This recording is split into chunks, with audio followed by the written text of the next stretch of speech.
نواخا قويتاي دنكفني بلبي كيسكم أبساي حزوني أبرخي دخيمو. سلام نايزا في يوتيوب تخطتلت برخات حواتي كميك انيخم انا اكزابير املاح مسكن دحنايا كم تانا دحن زلخو وسخاتكم دما دحنا كتلو لباو تمنيت ايو ااب زلخمو سلامكم يوزح برخاتي مباركم تلمت ني اياس ودي سيراك معرف سلاسان حدن سلاسان كلتن اوز حلفن بيونيرا جما معرف سلاسان سلستن يقتل ني اياس ودي سيراك معرف سلاسان سلستن. እግዚአብሔር ንዝፈርሕ ሰብ ከቶ ክፉ ኣይበጽሖን እዩ ብዙሕ ግዜ እውን ኣብ ሓደጋ እንተወደቐ እግዚአብሔር ከድሕኖ እዩ ለባም ሰብ ሕጊ ኣይጸልእን እዩ እቲ ብዛዕባ ሕጊ ገበዝ ዝኾነ ሰብ ግና ከምታ ብማዕበል እትግፋዕ ጃልባ እዩ ምስትውዓል ዘለዎ ሰብ ብሕጊ ይኣምን ንዕኡ ሕጊ ማለት ከምቲ ብእሪም ሓቲትካ ካብ እግዚአብሔር እትቐበሎ መምርሒ እዩ ተቐሪብካ ተዛረብ ኩሉ ከዓ ክሰምዐካ እዩ ትምህርትኻ ጥርኑፍ ይኹን መልስኻ ቁሩብ ይኹን ዓሻ ከም መንኮርኮር ሰረገላ እዩ ሓሳቡ ድማ ከም መንኮርኮር ዕንክሊል እዩ ዝብል ሓጫጫይ ዓርኪ ከምቲ ንዚገልቦ ኩሉ ዘንሕንሕ ጀንጎላ ፈረስ እዩ ኩሎም ሰባት ማዕረ ኣይኮንን እቲ ብርሃን መዓልቲ ምሉእ ዓመት ካብ ፀሓይ ከንሱስ ስለምንታይ ኢና ንሓደ መዓልቲ ካብ ሓደ ካሊእ መዓልቲ ኣኽቢርና እንርእዮ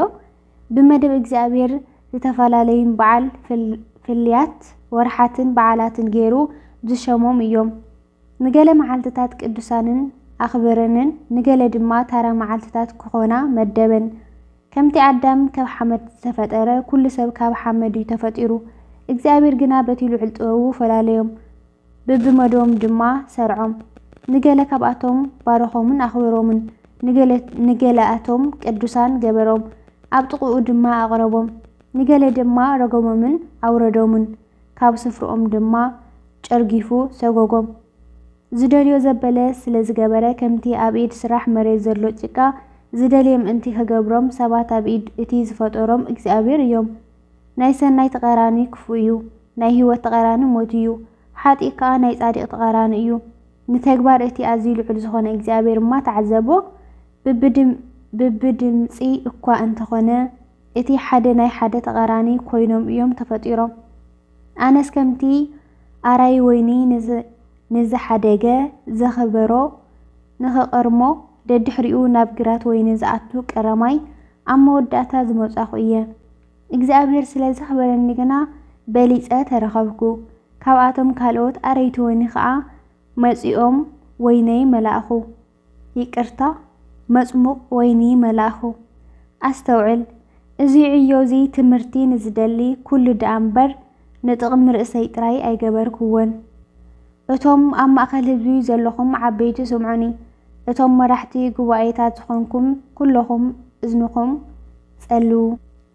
ነፃኹኑ ብህይወት ክስካዕ ዘለኻ ንወድኻ ኮነ ንሰበይትኻ ንሓውካ ኮነ ንዓርክኻ ኣብ ልዕሊኻ ስልጣን ኣይተሃቦም ሓሳብካ ለዊጥካ መልሱለይ ኢልካ ክትልምን ከይትግደድ ጥሪትካ ንኻሊእ ኣይተሃብ ብህይወት ከለኻ ትንፋስካ እውን ክሳዕ ዘይወፀት ቦታኻ ንማንም ሰብ ኣይተሃብ ከመይ ንስኻ ካብ ደቅኻ ካብ ትጽበ ደቅኻ ካባኻ እንተተጸበዩ ይበልጽ ብትገብሮ ኩሉ ብሉጽ ኩን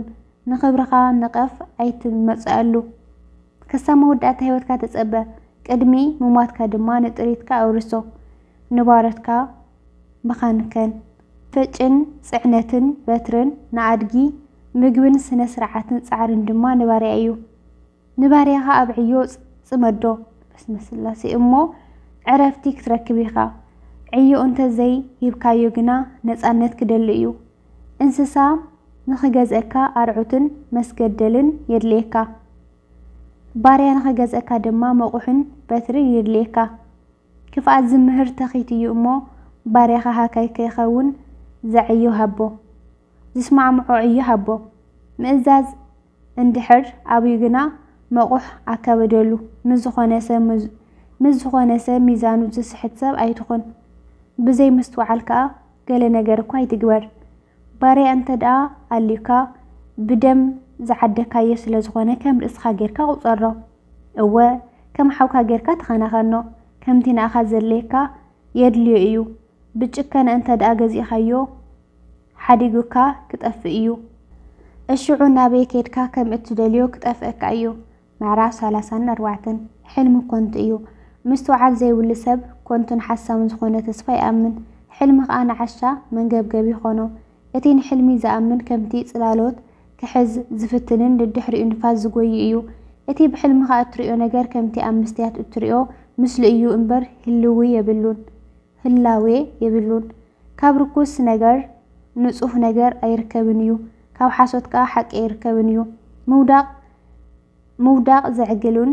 ጥንቆላን ሕልምን ከምቲ ንኽትሓርስ ቅልውልው ዝሕዛ ሰበይቲ ሃለውለው እትብለ እዩ እቲ ኣዝዩ ልዑል ዝኾነ ኣምላኽ ክብጽሐካ ድል እዩ ዝሰደዶ ሕልሚ እንተዘይኮይኑ ግዲ ኣይትግበረሉ ከመይ ሕልሚ ንብዙሓት ኣታሊሉ እዩ እቶም ኣብ ሕልሚ ተስፋ ዝነብሩ ድማ ወዲቖም እዮም ሕጊ ምልኣት ንኽረክብ እዚ ጌጋታት እዚ ኣየልዮን እዩ ጥበብ ከዓ ሓቂ ምዝዛረቡ ሰባት እያ ትርከብ መገሻ ምሁር ሰብ ብዙሕ ነገር ይፈልጥ እዩ ብዙሕ ልምዲ ዘለዎ ሰብ ድማ ብምስትውዓል ክዛረብ ይኽእል እዩ ብዙሕ ልምዲ እንተ ዘይኣሊካ ብዙሕ ክትፈልጥ ኣይትኽእልን ኢኻ እቲ ብዙሕ ዝገሽ ግና ብዙሕ ፍልጠት እዩ ዘቑም ኣብ መገሻይ ብዙሕ ነገር ሪአ ኣለኹ ብቓላት ክገልጾ ዘይክእል ድማ ብዙሕ ነገር ተረድየ ኣለኹ ብዙሕ ግዜ ኣብ ኣፍ ሞት በፂሐ ነበርኩ ኣብ ናይ ሓለፋ ተመኩረይ ብምምርኳስ ግና ክደንን ከኣልኩ ንእግዚኣብሔር ምፍራሕ እቶም ንእግዚኣብሔር ዝፈርሕዎ ተስፍኦም ኣብኡ ኣብቲ ከድሕኖም ዝኽእል ስለ ዝወደቑ ብሂወት ክነብሩ እዮም ፈሪሓ እግዚአብሔር ዘለዎ ሰብ ኣይፈርሕን እዩ ተስፍኡ እግዚአብሔር ስለ ዝኾነ ፈሪሑ ኣይሃድምን እዩ እቲ ፈሪሓ እግዚአብሔር ዘለዎ ሰብ ናብ መን ከም ዘተስፉን ክርድኦ ዝኽእል መን ዝኾነን ስለ ዝፈልጥ ብፁዕ እዩ ሓልዮት እግዚአብሔር ኣብ ልዕሊቶም ዘፍቅርዎ እዩ ብርቱዕ ዕርዶምን ሓያል ሓጋዚኦምን ባዕሉ እዩ ርእሲ ንፋስ ከይወቕዖም ይከላኸሎም ፀሓይ ቀትሪ ከይትወቕዖም የጸልሎም ከይዕንቀፉ ይሕልዎም ከይወድቁ ከዓ ይከላኸለሎም ሕጉሳት ይገብሮም ዝኽኣሎ ኣዒንቲ ይህቦም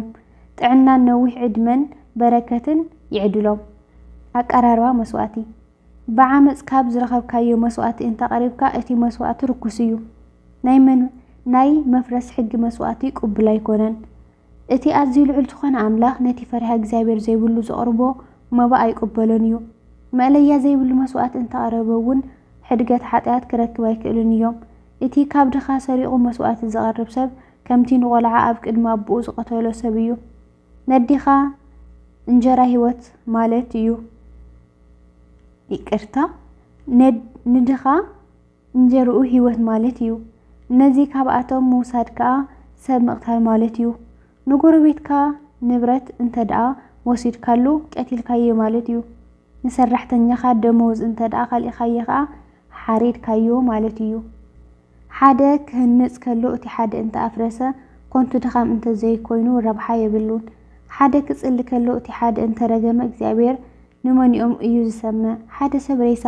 ተንኪፉ ኢሉ እንተ ተሓጸበ እሞ ተመሊሱ ነቲ ሬሳ እንተ ተንከፎ እቲ ምሕጻቡ እንታይ ጠቐሞ ሓደ ሰባኺ ሓጢኣት ገይሩ ኢሉ እንተ ጾመ ተመሊሱ ከዓ ሓጢኣት እንተገበረ እቲ ገዝኡ ርእሱ ብጾም ምውራድ እንታይ ይጠቅም እቲ ንጸሎቱ ዝሰምዕ መን እዩ ኣሜን ስለት ቅዱስ ቃሉ እግዚአብሔር ኣምላኽና ዝተኸበረ ዝተመስገነ ይኹን ስለ ጥበብ ዝጎደለ ብኣፍትውጋት መላእክቲ ተኣረመለይ ምዕራፍ 35 ይቐጽል